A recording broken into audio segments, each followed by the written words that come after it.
If you had the opportunity to live in a children's wonderland, would you choose anywhere else? We don't just say, we do. It's the Stain City way.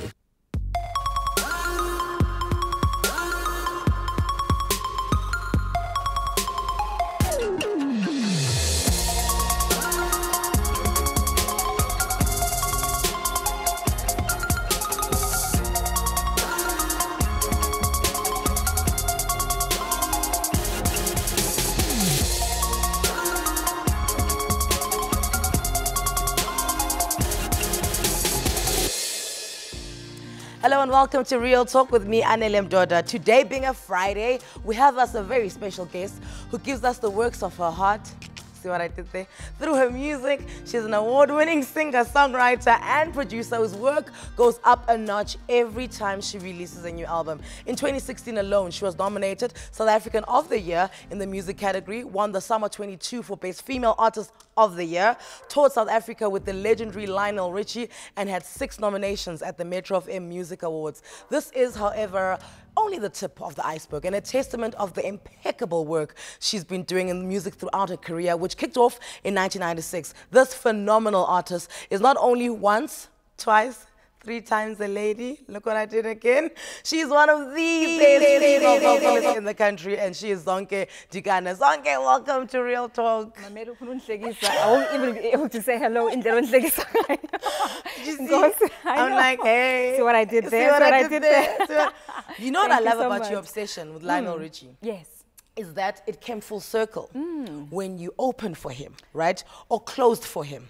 As what my dad says. My dad was like, yeah, no, Lionel is amazing, but, you know, I just feel Zonke, you know, Zonke knows what she's doing. I love your dad, eh? Dude. I don't even know your dad, but you like, there's a guy.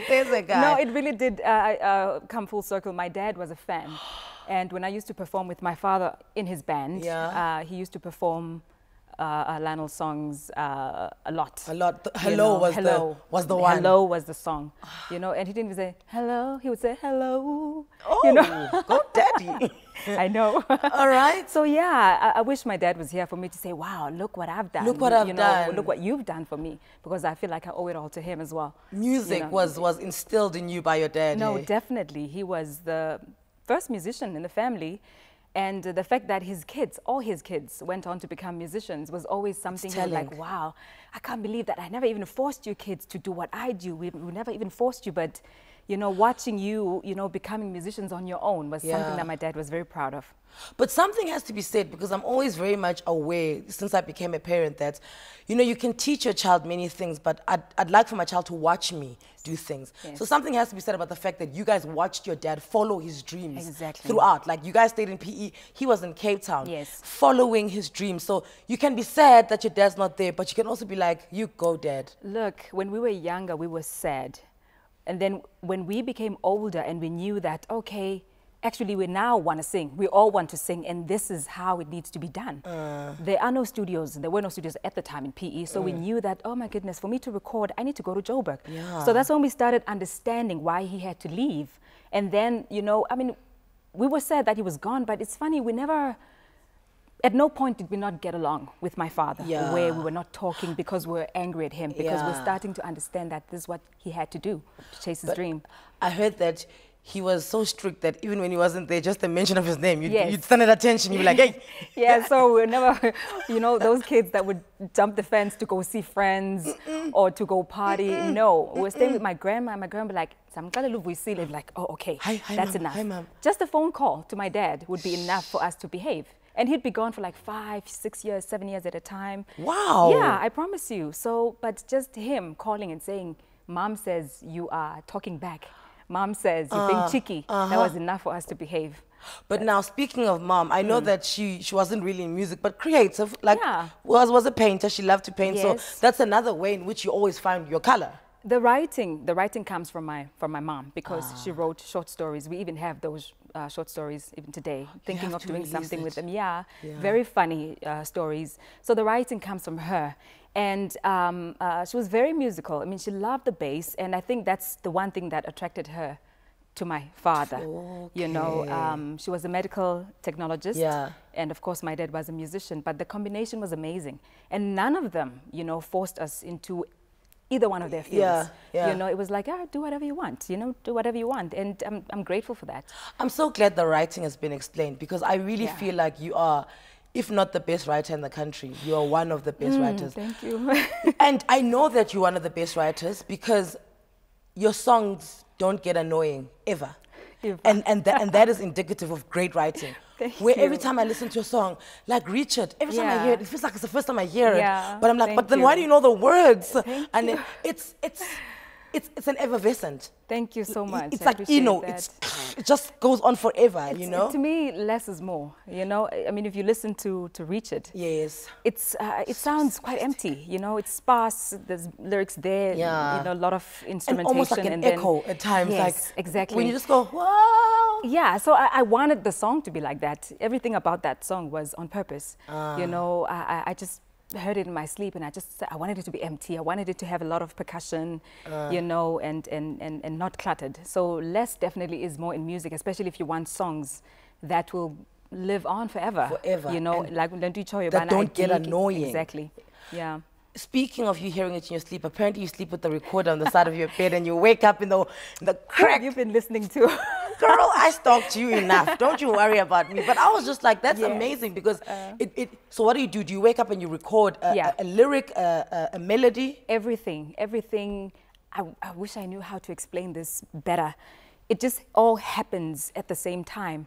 The lyrics, the melody, everything. Like, it's so embarrassing. If I was to bring my phone to you right now, I'd be like, what's going on here? Like, I'm explaining the bass.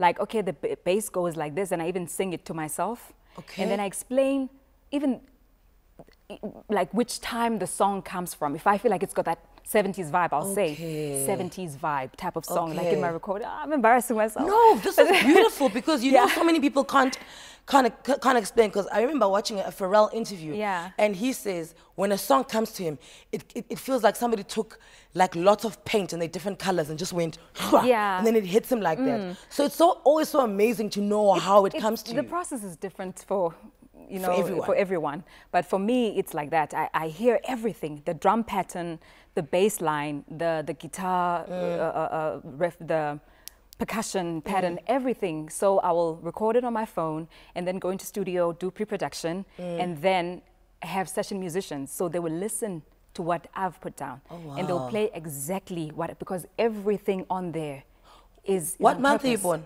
October 11th. What star sign are you? Libra. Libra. Yes. Okay. We're very artistic. But you're very Virgo as well. Because I remember Michael Jackson would do that as well, and then he'd tell people to play it, and then they wouldn't play it like that. He's like, no, this is not how I wrote it. Yeah, I would have to tell people a lot, like, that's not how I wrote it. I want you to play it the way I wrote it. Yes, because it's on purpose. That thing is like, if it's not right, every time you listen to the song, you have a little like something went wrong. You know, like, there comes that part where they didn't play exactly what I wanted, and you're like, you know?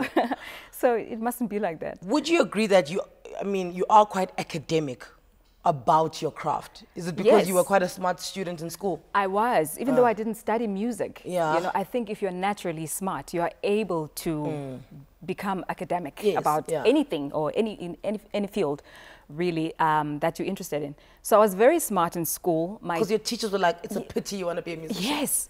My English teacher, you know, loved me so much. I was like a teacher's pet. Yes. You know, so, and that's the subject that I really, really enjoyed, and I would get a lot of diplomas for at school and all of that.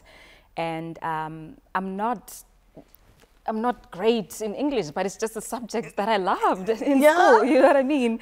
So my teacher said, Dikana, what do you want to do when you grow up? And I said, I want to be an artist. Okay, what kind of artist? I want to sing. Really?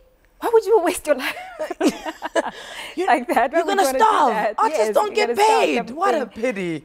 I don't know. I was too young to understand what she was going on about. And, but I understood. I understood. felt like you spent all this time teaching you, and I thought you were going to go on to become an English professor or something, and you only want to do music, really? You know, do music. Yes. Look, we are grateful that that's what you picked. And to be fair, your English does come through a lot in your song. So, hi, teacher. Exactly. Hi. Thank you so much. Listen, time for a quick ad break. Do not forget, later on in the show, I'll be announcing this week's competition winner. This is Real Talk on 3. Stay with us.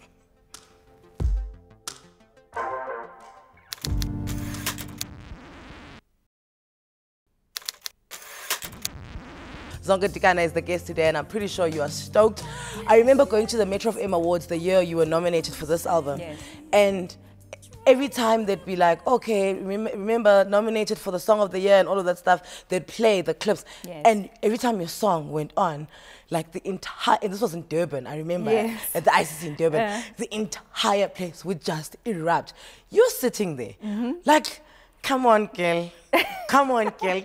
What goes through your mind when you just hear your song and like hundreds and thousands of people just lose their minds? You think of the day, well, I think of the days that when nobody knew who I was, you know, and I was just a writer, and then I had the first album, Life, Love and Music, and nobody really knew. It was a great start, but nobody really knew who I was. So when that happens and everybody's going crazy, that's the song, that's the artist, it's like, wow, so this wasn't for nothing. You know, I'm glad I stuck with it. I'm glad I continued, because you can easily get discouraged, you know. I mean, I had a great first album. You know, I was with the best company for me at the time, Galawa Jasmine, and it was a great start. But, you know, it takes a while before people really, really trust you as a musician who is able to deliver time and time again, you know. So I was happy. That was my sophomore album. You know, Ina Ete was my sophomore. And normally the sophomore album is the one that bombs. Yes, you know, because you have a first grade album, and then the sophomore album doesn't do well at all. Because you've spent your entire savings account of talent and feelings on this one, just so we can get to know who you are. And then sophomore comes, and then overdraft. And that's when everything now, for me, it was no overdraft. It was like, okay, now. That's when everything just I think that's when a happened. person knows they're an artist and not a singer. Yeah. I was thrilled. I was happy with myself, because that's the album where I said, I want to produce my own album. I want to write, well, I've always written my own songs, but produced by other people, where, you know, at Galawa, they'll give you a song and then you write to it. So this was the first time where I was like, I'm producing my own album. What I'm does arranging. producing my own album mean? Means exactly that, where you're not just getting a beat from somebody and then you write it. You're making your own beat, you know, from scratch. You sit at a piano and you compose a song, and you go into studio, and people listen to you as to how it should go and how it goes and everything. Wow. And you arrange. And so I write the lyrics, the melody, and then the music is composed by me as well. And you say, at this point in time, I want to take it into the bridge. Yes, and then exactly. So, and then arrange. So I arrange my own stuff. I compose, I write. So you own the entire production line of your music? It's my music in every way, shape or form. If you look at my albums, those who have hard copies, they will see at the back there that produced by myself. Normally an artist will be there to sing, and then there's someone who's kind of guiding them and saying, okay, no, don't do this, do that. And I'm that person. I'm the person who's telling the musicians what to play, what not to play. You know, follow what you've listened to. You know what I mean? But like you said, you didn't study for it. So where did you learn that? Along the way? I guess it comes from just being naturally smart. I think if you're naturally smart, it's easy to grasp. My dad wasn't really there to, you know, hold our hands and teach us music. I mean, he also was self-taught. He never went to school for it. He used to bunk school actually to go learn how to play drums. Okay. You know, so there's nobody in my family that is well versed in music like that in terms of schooling. Academic side. Academic side, exactly. You know, so it just, I don't know where it comes from. It's from my dad. It's remarkable. It's actually like it's quite remarkable. So how does Germany come into the picture? Because you spent 4 years in Germany. Do you speak a little? I just know when you being difficult and you're like, ich kann so nicht arbeiten, meaning I can't work like this. So if you give me a tough time, Anele, I'll say I can't work like this. Say that again, please. Ich kann so nicht arbeiten. All I know is Gunther. But you know, when you learn a language, you start with the silly things. Silly things. The So naughty I wouldn't things. want to say Yeah, those no. things here. I like my So- show. Let's not get me fired. But how the Germany thing comes in is when I met, when I first came to Joburg, Yeah. wanting to sing. And my dad was staying with my stepmom, Anele, who was a member of Joy. They had the big song Paradise Road. Oh. Wait a minute, the Come With Me, Come done Paradise with Road. me, yes. One of those ladies was my stepmom. Better days before us, yes. There's And a a burning bridge behind Ow! the fire smoking. Don't speak lies Yes. into my ears. Am I lying, girl? That was my stepmom. So she would take me all around with her, trying to get me, you know, to do session work and Yeah. stuff like that, and possibly get Is this signed. when she tried to get you to back up for Ringo? Yes, Okay, but yeah. Ringo already had, you know, his Yeah. people that, you know, he trusted. trust and he which- knew yes, and which was- is normal. Yeah. And then I called a few people, Chico and, you know, all those kinds of people, until we met Joe Nina. So Joe Nina is the person who was like, I like what I'm hearing here. So he allowed me in his band. He was touring at the time. So I did backings in his band. And you guys do have that same simplistic sound. yes. That clean. That clean, Dwanguwe, you know, Niyakutanda. Yeah, So, yeah. And I was very grateful for, you know, for that experience, because I'd never done backings before. Yeah. I didn't even know if I could sing proper, you know, am I wet signing? Can I be on stage with someone? Oh, wow. But yeah, he took that chance on me, and yeah, that's how I kind of got a bit of experience. And then Anele introduced me to Leon Erasmus. I'm sure Leon's like, this girl, every interview she mentions my name. Well, I'm grateful. I Sorry, mentioned the Leon. It's people going to that- happen a few more I times. mentioned the people that, you know, had helped me get to where I am today. And yeah, she said, look, I can't be available to do jingles for you anymore. Use my daughter. She's got a great voice, and yeah, if there's any problems, call me. So I started working with Leon doing jingles. you Jingles know, for like radio stations and for adverts. just adverts. Okay. Banks, stuff like that, and whatever. And he said to me, I think I want to manage you. You know, you sound good. And I'm like, okay, cool. You know, he wanted to put together a band for me. He did that. And so we do corporate Is work. this club culture? Club culture. The band wasn't. No. No, not yet. No. Okay. No. Okay. Guys were from different places. Okay. One or two were from Congo. Oh, it's people wow. that he would call into studio to, you know, to play in the jingles. Okay. So, and then he put us together, and makes sense. yeah, and we would perform a couple of covers, and I didn't like it because you know, I was a songwriter, so I wanted.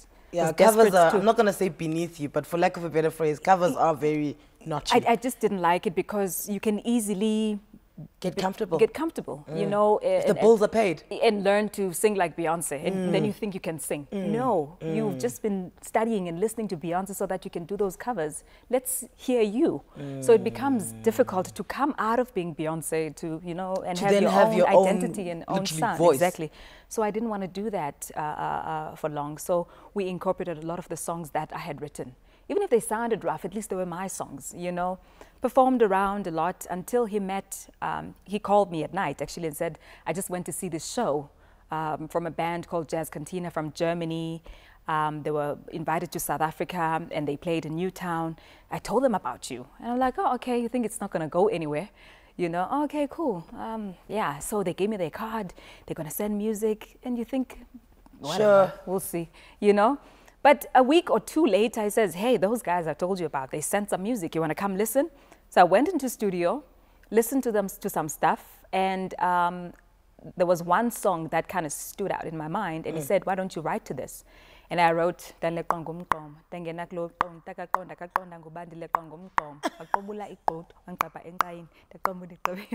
so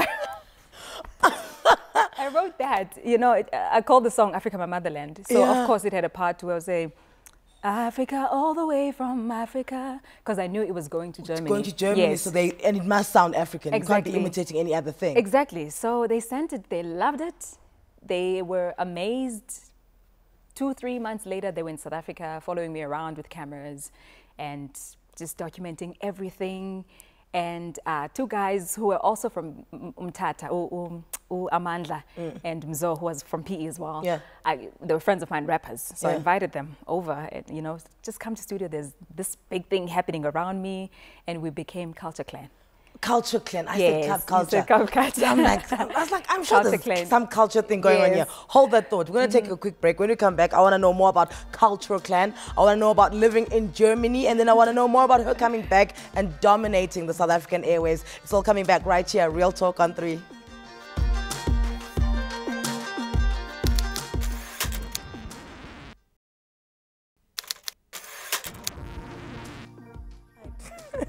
Welcome back to Real Talk. Today, I'm joined by Zonke Dikana. Make sure you're sending us your tweets. It's at Real Talk on 3 and hashtag Real Talk with Anele. The first tweet I have to read is from @Somizi. Hi, Somizi. He says, Anele, you are interviewing, or let me say it like him. Anele, you're interviewing my faith, okay? Oh, yeah. My obsession with her talent, same level as my obsession with Letta and Kaifasi. Shame. I'm obsessed with you too. I know. Listen, he would call me and say, listen, come do an interview. That song number, whatever. Yeah. That song gives me life. I love Somizi. He shows appreciation. And He does. He gives props where they do. Yes, but that's a true, like, he's a true entertainer. He's been doing it for so long that he's... Akana issues. If he's not competing. Exactly. He's seen every corner. I like this one from Ed Lunga. No, Nunu, if you could work with anyone internationally, who would it be? You can't say Kanye West. Why not? Because I know you want Kanye to produce your album, but I feel at this point Kanye needs you to produce his album. No, listen, Kanye, let's forget into Kanye's I know. Talented, eh? Kanye He's a genius. My goodness, he's a musical genius. Yeah. He's a musical genius. If you had been listening to John Legend, and you will know Kanye has always been behind those albums. Yeah. You know, but Sade, I always say Sade. I would love to work with Sade because I see a lot of myself in her. Yeah, you know, but it's there. It's that longevity, yes, that simplicity. And also the fact that she's just quiet. Yeah. She's not loud. We don't see her anywhere. There's no She's PR. That's what I like. Remember one interview where you said, you know, with this industry, you have to, like, you thought you have to have, you know, the charisma and you must be at gigs and you must go to functions, and then you were just like, this is not me, I'm not going to do that. Yes, actually, at Galawa, recording Life, Love and Music, yeah. Mandla Spikir, whom I love very much, said to me, hey, tell me, how are you going to be an artist? You know, you're too reserved. Oh. You know, and I'm like, actually, he's kind of right, but at the same time, I want to prove him wrong. Okay. That I can do this. I'm like, oh, well, I will be. I'll be reserved in my music. And it's fine. And yeah, I mean, I understood exactly what he meant, because to be, I mean, you have to be like... You have to sell your product, right? You have to be out there. You have to be outgoing. Yeah. All the things that I'm not, you know? And I was like, well, I guess we're going to have to make it work. We'll and see. I love the fact that my talent spoke for itself. I didn't have to be anything other than what I am, and I'm best at just being me. So when you're living in Germany, are you not lonely? Are you not missing home? Are you not craving umvubo? You know, like mili meal and sour milk, umvubo. Those are things that you love. What are you missing when you're that side? I was always coming home because my parents were still alive. Everybody was still there. So I hated the fact that I was over there without them.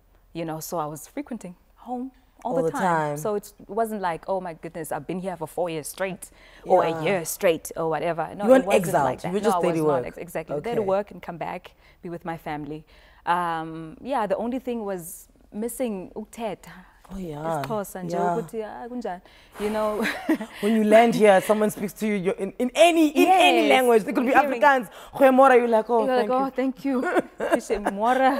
Mora, your work, man. So then, when you come back, like, what's the final decision? Do you come back on a finality, or do you think you're just popping in, and when you hear, you're like, actually? No, it was final. I was craving home, the music and everything, even though everything was great there. You know, I had done my album, was signed to Columbia Records. Oh, wow. I did my very, very first solo album, which was called Solitary, in Germany, under Columbia Records, along with the Culture Clan album. Yeah. So performances were amazing. Everything, sold out venues. They didn't even know who we were, but the music was great. As long as it was African, They were there attending and loving every minute of it. I was like, I wanna be known at home. I wanna be home. I wanna sing also to people who understand. Manditini, City. You keep me going. You know what I mean? You know what I mean? We're just gonna sing along. Exactly. So came back and you're looking for a deal, of course. Okay, where am I gonna go? I also had that solitary album, looking to release it in South Africa. And my sister said, I'm going to Galawa Jasmine. You know, I love what they've been doing. I said, okay, fine, I'm going to come with you. I went with her to her meeting, you know, with Oskido. And I just sat there. I was saying nothing because I was not looking for a deal. I just was just accompanying my sister. And I mean, you and your sisters, coming from a musical family, used to perform for your uncles, you know, as kids. As kids, when, you know, guests would arrive at our home. I know there's a song, guys, you just call out my name. And you know, wherever I am, I'll come running, running, running, running to see you again. So it would harmonize the three of us, you know, we're like Viva's trio at the time. I mean, my little sister Asanda wasn't even born at the time, the youngest one. So yeah, and I kind of, going back into Lulu's story, how we met Oskido and them. Yeah, they some of her recordings had my voice in them, and they were like, why don't you guys become a duo? And we said, no.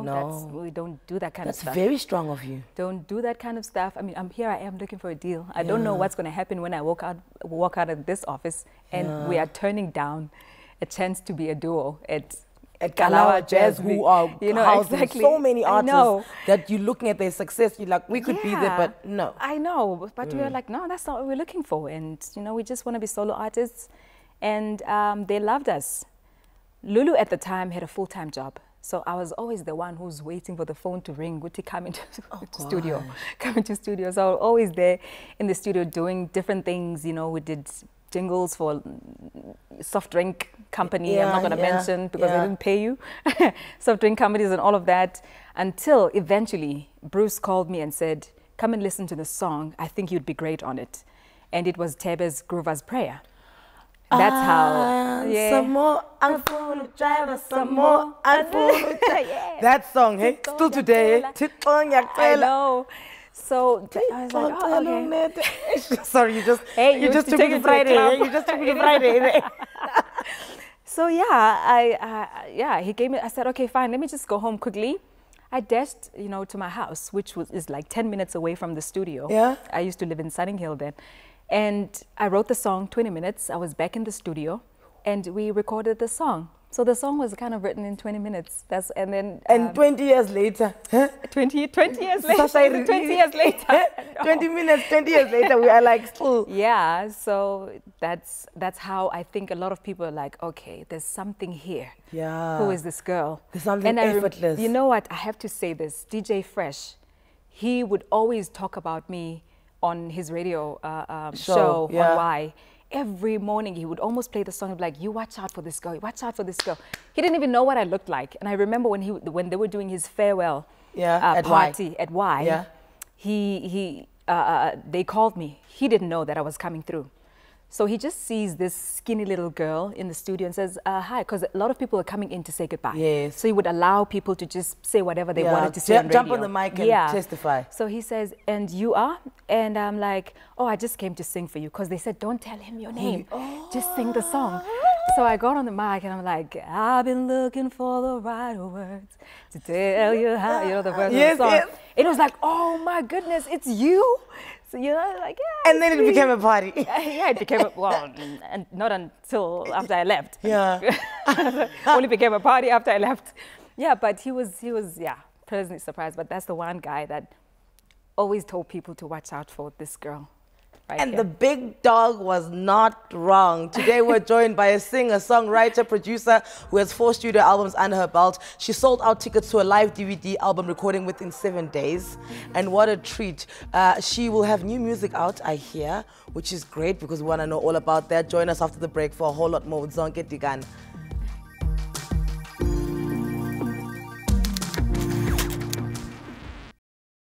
You yourself say that music is soothing for you.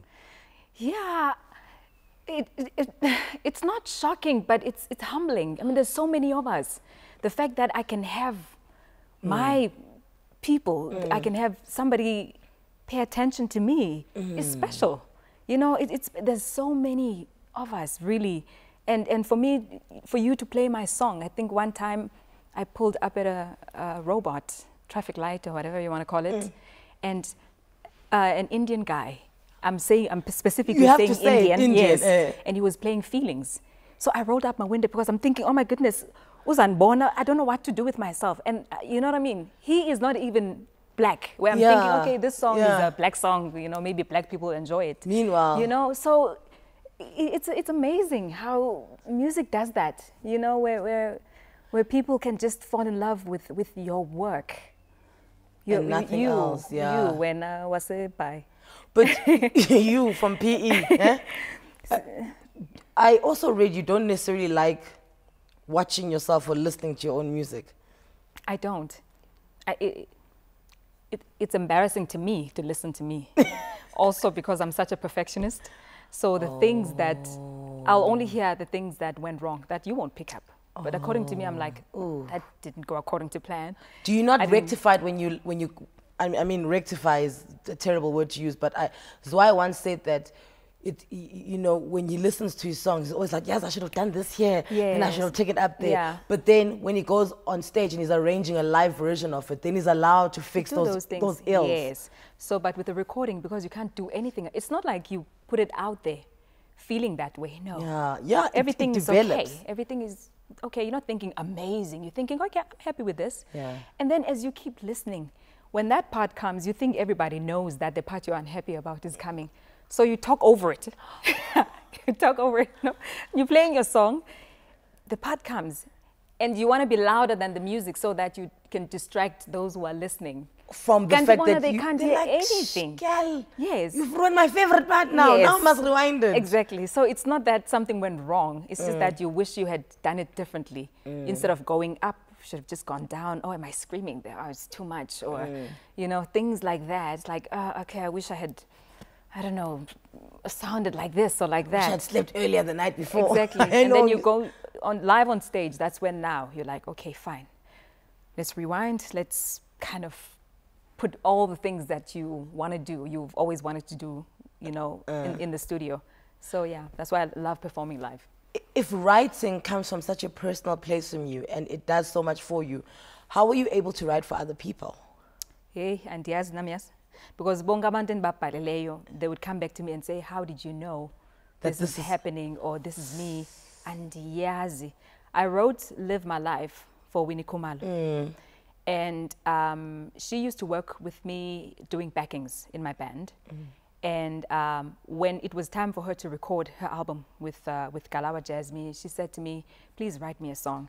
And she's always been so wonderful and so loyal and so supportive. Yeah. You know, when you're starting out, certain gigs, you're given the platform, but not necessarily the payment. Yes. So they would say, you can come perform, but, you know, we're giving you... So she would come and be like, it's fine, don't pay me, let me sing. She'd be like, no, I'm there, girl, don't worry. Oh, I love that. So I loved that about her. So when she said, please write me a song, I was like, of course, you know. So I wrote the song, Live My Life. And I just took all the things because when I was younger, when I was so young, Winnie was already on TV and on radio, you know, doing... Hey Sani, something like that, album yake. So I remembered those times, and then she disappeared, and then she came back into the scene. So I wrote what I was picking up from her, you know, and it turned out to be true. You know, it turned out to be true, and that to me was amazing. I think, yeah. And real and authentic. Yeah, exactly. And so she was like, wow, how did you know? How did you? And I'm like, I don't know, I just wrote what I was getting from you, the vibe that I was getting. From you, yeah. And she says, everything. You nailed it. And there's a part, thank goodness, I'm so happy you asked me about this song. There's a part where I write, ugogo wam wathi wini mntanam, wini mntanam. You know what I mean? And then I've noticed that people will be like, but what did ugogo say? Yes, complete the sentence. But then again, if you had ugogo, any of us about ugogo, just sing Danam. Ugogo doesn't have to finish there. Otinje zonke. Dana. Zonke. Pelele up. So that's what the song is about. It's about you can fill in your own way. Yeah. Or what your gogo used to say to you. Because my gogo used to just say, Zonke, that's it. And I knew what that meant. So, and when you're a writer, you don't necessarily have to. Yeah. You imagine you're writing for smart people who and will. Also, you have to kind of leave us room to develop the song, for it to mean what I want it to mean to me. So thank you very much. I'll take it back to what, for instance, my gogo told me that I mustn't trust people from East London, from PE. From PE. I knew you were going to say that. East London, PE, and she's like, Nanam, Anele, Nanam, those 3 places. So every time I'd hear that song, I'd be like, yeah, gogo. But it was 10. No, man, just talks a Sodom and Gomorrah, man. No, she's just like, I think the 3 men who may have wronged my grandmother in her life were from East London, PE, and Butterworth. So I think, because she was too specific about it, you know? And I was like,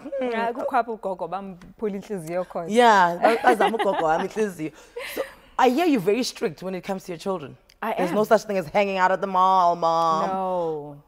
No, because I didn't grow up like that. I was not raised like that. And times are very bad. Kids are disappearing left, right, and center. Girls are disappearing left, right, and center. So it makes me even more paranoid. I would rather be a paranoid mom than the cool mother who wants to be friends with the kids. Oh, we're friends. Oh, let's go ahead because you want to be cool. I'm so sorry. I didn't bring you into this world so that I can lose you prematurely. You know what I mean? It's not going to happen. Not on my watch. We don't have sleepovers. We don't watch TV movies. You know, if a movie is not for age, then you have no business watching it.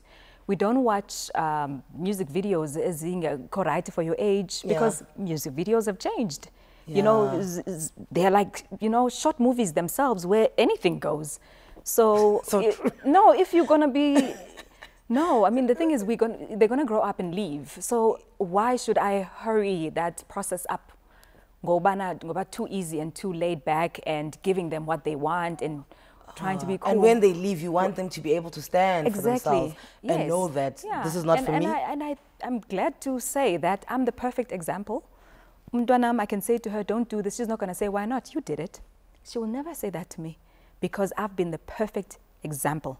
You're good to know you don't behave like this as a girl. You don't say this as a girl. You don't stay out as a girl. Now, if 6 o'clock, it lights light on ban. You understand what I'm saying? Who must close the curtains? Curtains, exactly. Who's going to make sure if I'm not there doing a show? You know what I mean? So, yes. I like that. Listen, Twitter, you guys are going... I don't know. I'm just going to go on a limb here. You guys may like her a little bit. All these comments coming through. Keep them coming. We love it. We'll be right back with Zonke.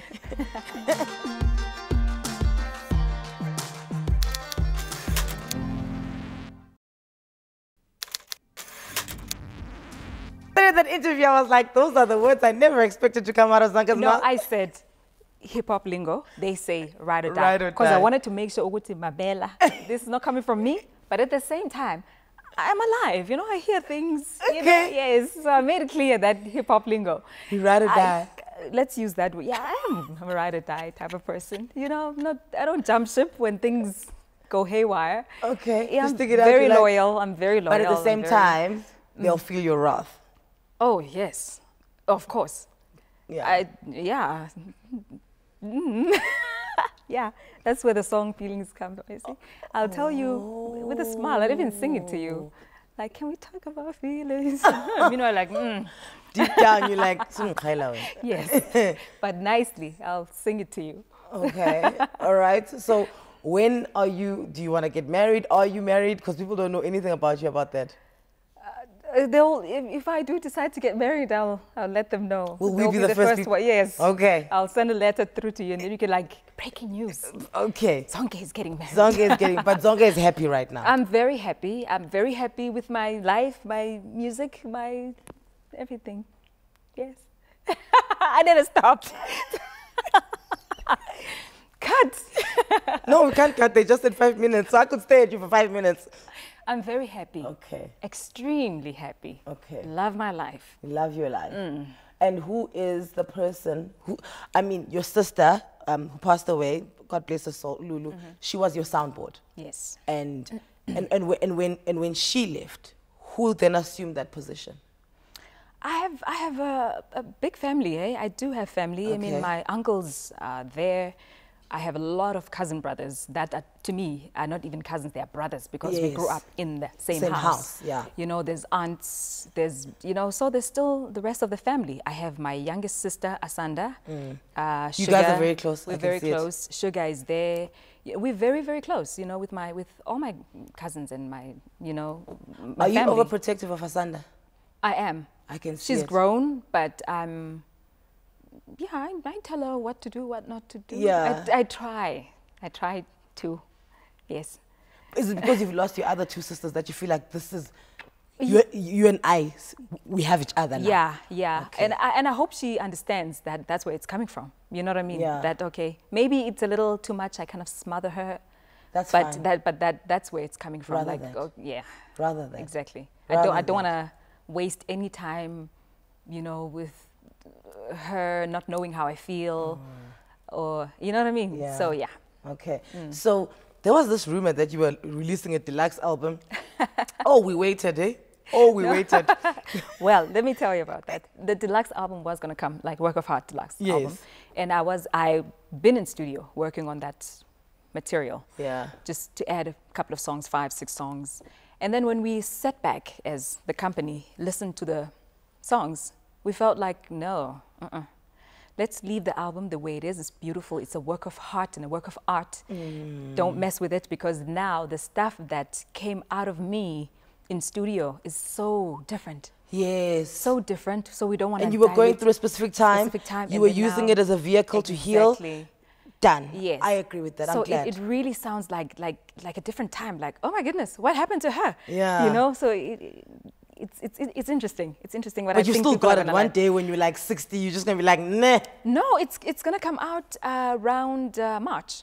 So I'm gonna spend the next 5 months. Yeah. You know, working on Perfecting more. You know, it. doing more songs. So I'm gonna continue to be in studio. So March, a new album is coming out, and I know that my people will be there just in The Zonke huge Army. numbers. Yes, the Zonke Army. will Yes, be very loud and exactly. proud. Yeah. Listen, I think one day, and to wrap this up, because we must go now, I think one day the Zonke Army are going to have to book tickets and fly over to New York, to Madison Square Gardens, because a certain Miss Zonke Dikana is going to be headlining there. Yeah, definitely. That's definitely. our wish for you. That's my wish for myself. Okay. Trust me. So Alright. we are. Yeah, anything is possible, hey? Like, I don't like to talk about things prematurely, but what you're saying is. I'm just putting very, the universe. Yeah, it's outside the door.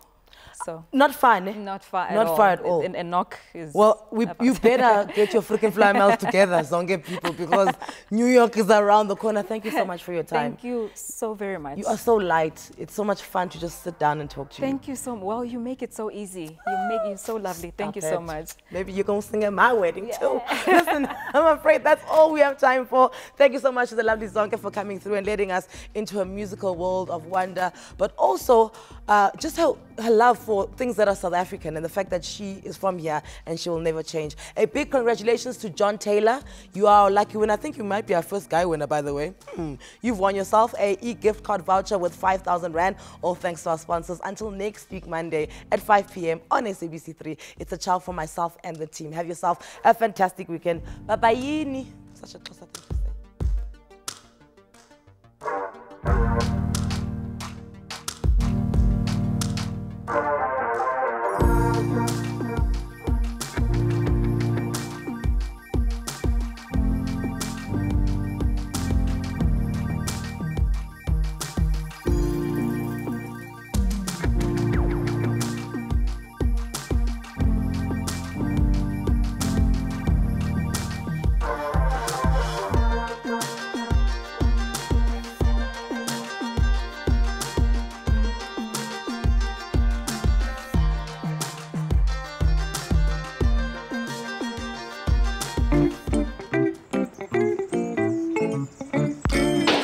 That's cheeky.